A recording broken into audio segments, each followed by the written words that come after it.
Hi guys, welcome to another Game Talk. Yellan with me today. Cambuur Leeuwarden, Ajax 2-3. Welcome Yellan again. Yes, thanks for having me again. You're welcome, bro. I want to take it away with you. We had a difficult match today. It was all peachy until halftime and then difficulties again. So let's take it from the beginning. How did you experience that first half?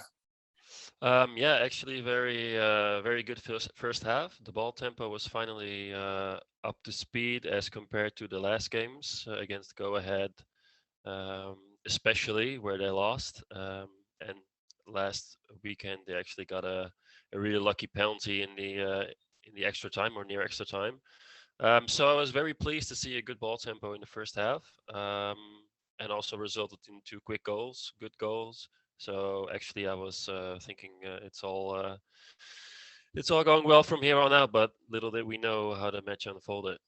Yeah, because early on, like in the third minute, there was that action from Gravenberg, and I think a great assist from him, great finish from Tadic. So it was actually quite good from the beginning, because we had those difficulties with those smaller teams in the past.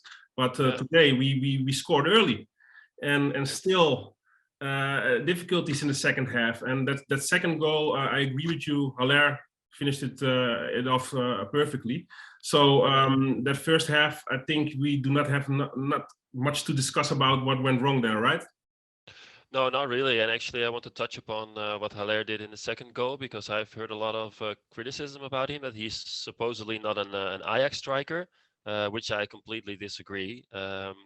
I think he lacks sometimes the ability to combine with other team members, but this is like with this back towards the goal and finishing like that. That's really an Ajax striker type goal. So we've seen it with Huntelaar in the past. So actually, we're very pleased with Haller in that respect. Yeah. I totally agree with you. I actually had a discussion with Papimento during the match because we watched it together. And he dubbed him the tapping king, because he usually makes a lot of tap ins. And I asked him, you're not going to say to me that this is not a tap in, right? Because the way he just received that ball, he turned away with his back to the goal and the defender, and then created that space for himself. I do think that people do not value how great of a quality that goal was. Like it was crazy technical for me. So so take it away, Yellan. Then we go to the halftime. Then that second half, we were all like very euphoric here. We were like 2-0 up. This is going to be a walk in the park. And then the corner happens, beginning of the second half. What went wrong, man? Well, for starters, I think communication, or who marks what player, went wrong. And actually, I've wrote it down here as well. I think Schuurs never should lose that header. He completely mistimed the corner, and then there was just a little bit of a scrimmage where the ball actually stayed in the around the 5-yard box, and it was an easy tap in for Calon, Cambuur player. So yeah, I think Schuurs mistimed the header there. I think he played up until then like a decent game. He had a good challenge in the first half with the striker of Cambuur, but he completely mistimed this header, and that happens too often with him, that he makes little mistakes which immediately turns into goals. So it's almost like another defender we had, one of the twin brothers, in the past, Frank de Boer. We always had the Frank de Boertje. Yeah. It's something that is reoccurring with Per also. I also think that it's a bit unlucky, this one, because this can happen a lot of times and the ball doesn't go in back of the net. But for him, usually one mistake means a goal, and that's where he's criticized for, as it should. But he's also unlucky in some of those instances. As this with this goal, it also looked like he had more eye for his direct opponent than where the ball was. I think that was the problem in the end, why he didn't was able to meet the ball, like to head it away, because his focus was not on the ball but on his direct opponent. And this is something that's always difficult with corners, because you have to take into consideration also the trajectory of the ball and where it ends. And if you just only look at your opponent, you cannot like really value where it ends. There's a simple rule for me: if you look at the ball, your direct opponent can never score a header. That's true. Because he needs the ball to score the goal. So you almost sounds like Johan Cruyff now, buddy. So then at second goal, we were against an opponent that scored again. The second goal, make an equalizer and difficulties again, like the last match. How does this keep happening to us? Yeah, this is like something that is not trainable. This is like human error. I think it's unlike Tagliafico to do it, but I've had a discussion during the match with a friend of mine as well, and we both agree that it's probably due to lack of match rhythm and playing matches, because you see it with all the substitutes. We come to the gradings later probably. Yeah. They actually all played pretty bad as a substitute. And also, I think it was in the extra talk this week you guys did that also talked about rotating more in the squad and giving them more confidence, but also more match rhythm.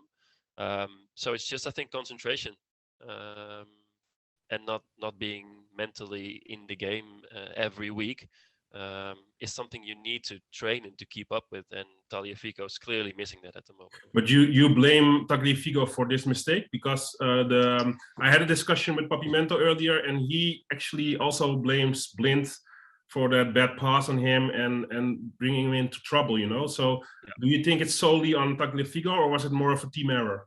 Team error, definitely. But then again, if you don't have the option to pass back, just hit it in the third row or the second row, whatever you choose. But not this solution. And also then Timber was in the wrong place and Rensch slipped. So there was like a perfect storm, but then in a bad way. Yeah. And even the positioning of Onana, you could say something about, but I can agree that he got into the near post and then was too late at the far post. But there was a second or two delay, and it wasn't a good strike from the striker. So all in all, it was a team effort in screwing this up. So then we went 2-2. And did you still have hopes that we would end it in with 3 points in the back, or no? No, so it was quite a surprise seeing Graafberg score. He doesn't score much at all, so that he scores is a surprise at itself. And even in the form that he is lately, is if it was any match that he would do this, it was this match. But also, what I think was typical was the attitude of Ten Hag on the bench. He was like very laid back and in disbelief, and he didn't believe in the result anymore. And I thought, if you really believe in it, you should be shouting at the sidelines, trying to hype up your team to go for the winner. And because what the coach shows on the bench reflects on the team. But is it like that he's accepting it, or is he like, I do not know what to do anymore? Because maybe he's trying a lot that we do not see. We judge him all the time. And I do it myself also, but maybe he's just like, I do not know anymore what I can say or do to change this, because he's quite of a perfectionist as a coach, right? So I cannot imagine that he's not trying to at least try to alter these kind of situations. But it looks indeed like a man that was like accepting the fate of the match. So that's a problem. As a sports player and at a certain level myself, there is no such thing as giving up before, in this case, the final whistle, and in my sport, the final tennis ball, because there is always a chance to succeed and to turn things around. So that's no excuse. I would like to see him go down fighting than what he did now. And he was then cheering, of course, which is understandable, at the 3-2. But I thought this was a contrast, which was weird, because it was like we call it a Sunday shot in the Netherlands. So if he shoots that 30 times, it maybe goes in once. So can we dub ourselves lucky Ajax today, like we've been called in the past many times? Definitely, last weekend and this match as well. Yeah. So these are very important points for eventually maybe the championship. Hopefully, let's go to the grades, because I have them here. You gave Graafberg, of course, the man of the match, I think, but also those substitutions you talked about. I see that you did give Robbie a 6. How did you value his minutes coming off an injury? I think it was important in terms of the threat he poses, because he's a big guy, and next to Haller, the defenders need to be on point. And you saw with the header, I think he should score the header. It was a good save. but then again, I think he should make more noise in the 5 yard box or in the penalty box. But he's always dangerous. It's always a threat. And it's a value also, like you already said a little bit in your explanation. If you are with two strikers in those boxes, in the box, then they have to choose between Haller and Robbie. And usually they can now focus only on Haller because he's the big guy. And now you have to divide your attention in that 16-yard box. That creates room for others also. So I was quite happy with his contribution, and hopefully he can bring the form that he brought in the matches before his injury. Then we have that Benfica match coming up. Tell me, what are you nervous after what you saw those last matches? Yeah, I'm always nervous, especially for Champions League. Maybe I should become nervous for the Cambuur away as well, because it used to be a walk in the park. I think it was 9-0 in the first match this season. But yeah, all in all considered, I am nervous, but I do think that they can rise to the occasion. We were wondering me and my friend were wondering what is the root of this like sudden dip in form. As we touched upon briefly, I think it's because they're probably mentally and physically fatigued. And I think that a solution could be to rotate more, even give the other guys confidence and give some of the guys some more rest. So you have a broader squad. And then you would also have your first 11 more hungry for the ball as we need them for the Benfica game. So yeah, I'm nervous that they're still fatigued and mentally fatigued, and this is not for morale that you win is good, but it's not something you gain confidence from. I totally agree with you, because you can see it with Gravenberg also. He's been benched a few times, and he's like reborn now. Today, I've never seen him play so good like in the last 1.5 years, I think. So if this happens to multiple players, if we stop him for a few matches, I'm totally for it. So a prediction for the Benfica match to end this talk. Still a W for us?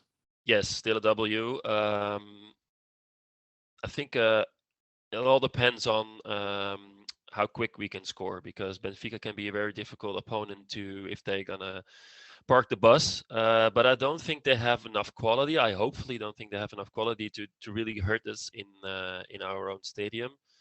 We should have won the away match, but that's all in hindsight. I think a W, and if we score quick, it can be a big W. And if the goal is very late in the game, then it's going to be very tough and sweaty. But yes, a W. I hope you're right, man. Thanks. Me too. Me too.